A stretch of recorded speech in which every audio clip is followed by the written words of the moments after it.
From sweet girl next door to sexy pop star, she's one of the world's most beloved performers. She was by far the best female singer then. I think that she'll forever be America's and the world's #1 sweetheart. She's defined 2 generations with her magical voice and her active concern for the world. She's a down-to-earth, beautiful, wonderful person. If Olivia never performed again, she'd still be Olivia.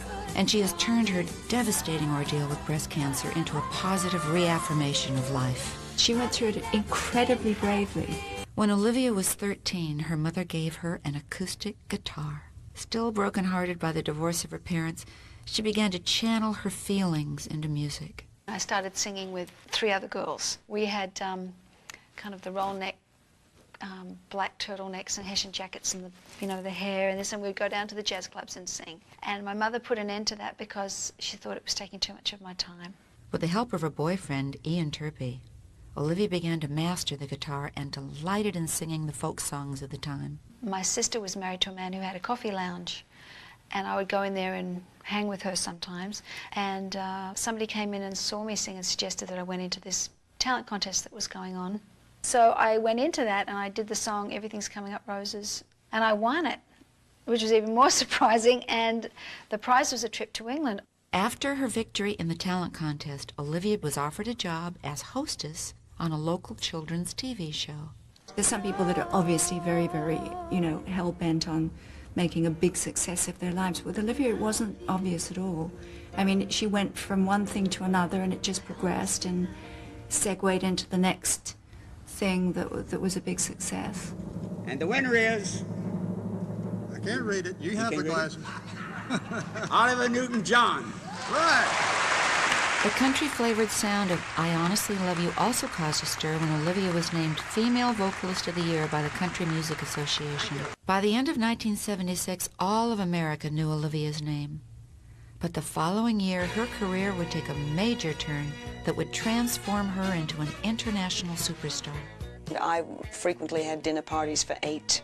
She was invited to one of them, to which I'd also invited Alan Carr, who was casting for Grease. I had never met her in person. I'd never seen her perform. Well, by the time dessert came, I offered the part. I mean, she was so delightful at dinner. She was everything that the part was. She was funny, and she was smart, and she was coquettish. She just fit the role. I was worried if I could pull it off, because after making that movie Tomorrow, I was really scared about making a mistake, because my musical career was going really well, and I didn't want to botch it up by making a movie that I wasn't good in. So I actually said, I'd be interested in doing this movie, but I want to do a screen test. I want to do the screen test, and I really want to see if I think I can do it. The screen test convinced Olivia that she could make the film, and in the summer of 1977, she began filming. Guess mine is not the first heartbroken. My eyes are not the first to cry. Released in June of 1978, Grease was an immediate phenomenon, and critics lauded Olivia's Hollywood debut.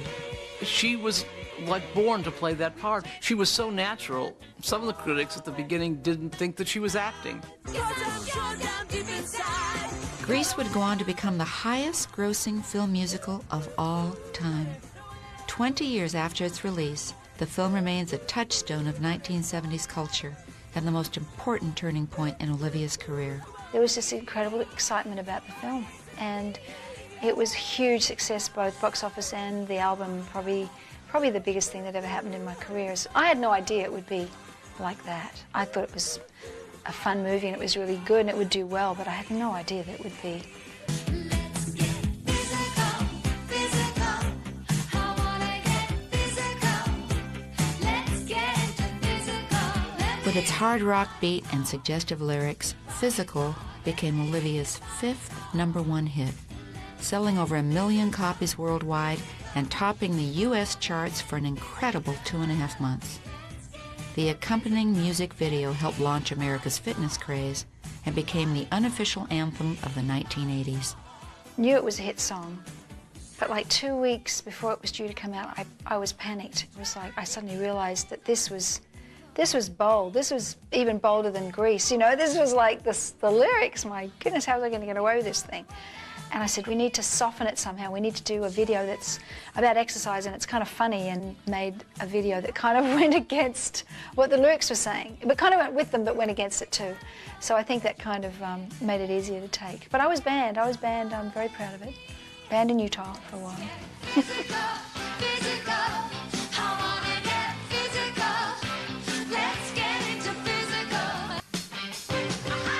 At the age of 33, Olivia had become one of the most popular performers in the world. Soon after Koala Blues' collapse, Olivia learned that her father was dying of liver cancer. But before leaving for Australia to visit him, she discovered a lump in her breast. A needle biopsy indicated that it was nothing, but both Olivia and her doctor had their doubts. He wasn't sure it was nothing, and I wasn't feeling quite right, and I wasn't actually sure it was nothing either. While away with Matt for the 4th of July, Olivia got some devastating news. Her father had passed away. Broken-hearted, she returned to Los Angeles, where just days later, her doctor confirmed her worst fear. The lump was malignant.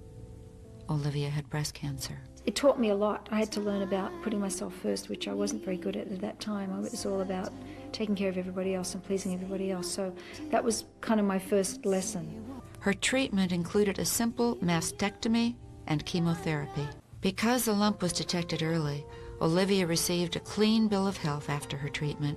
I'm very lucky. I made it. It's 6 years now, and it's taught me a lot about myself, and it's taught me a lot about life and how lucky I am and that I'm here, and to appreciate every day. It's a hard way to learn it, and I don't wish that experience on anybody, but I think in some ways it was a gift to me to learn. Olivia's recovery from breast cancer inspired her to write several intensely spiritual and highly personal songs. Recorded in a small studio in the Australian country, Gaia, One Woman's Journey, was an ethereal celebration of life and of the environment. I woke up in the middle of the night with a song in my head, which was the song Gaia, about the planet and how she's crying out to us and saying, respect me, I need you to protect me, for it is you, not me, whose fate's in jeopardy. Because we talk about the planet as dying, but the truth is the planet will go on, but we'll be gone because she always regenerates and comes back. So that was my kind of vision, and after that I kept waking up in the night with different songs in my head until I'd written an album. Gaia proved to be an important step in Olivia's healing, and she began returning to work. And now, ladies and gentlemen, your host for the evening, Olivia Newton-John. Despite the stresses in her private life, Olivia still took the time to work on behalf of her favorite causes. In 1996, 4 years after her ordeal with cancer, Olivia hosted lifetime applauds the fight against breast cancer and proved to the world that it is possible to be a survivor.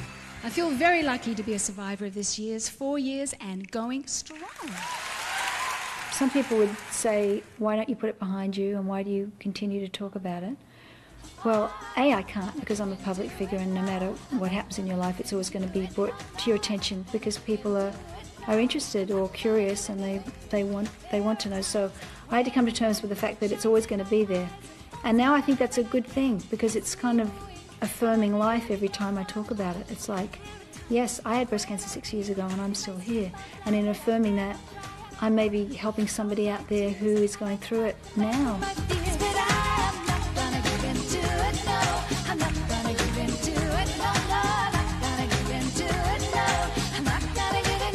For me, it's finding out what is going on this planet that 1 in 8 women is getting breast cancer.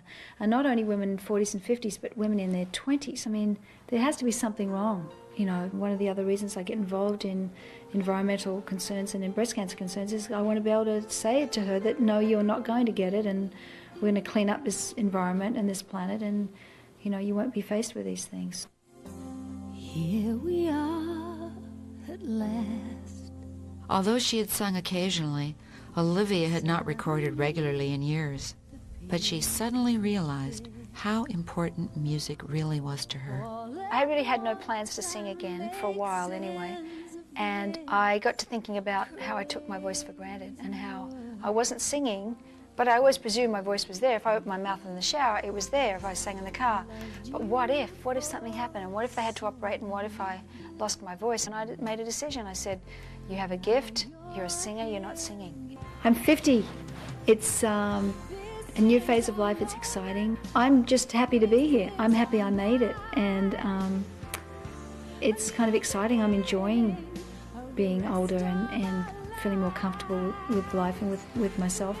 If we both were born in another place and time, this moment might be ending in a kiss.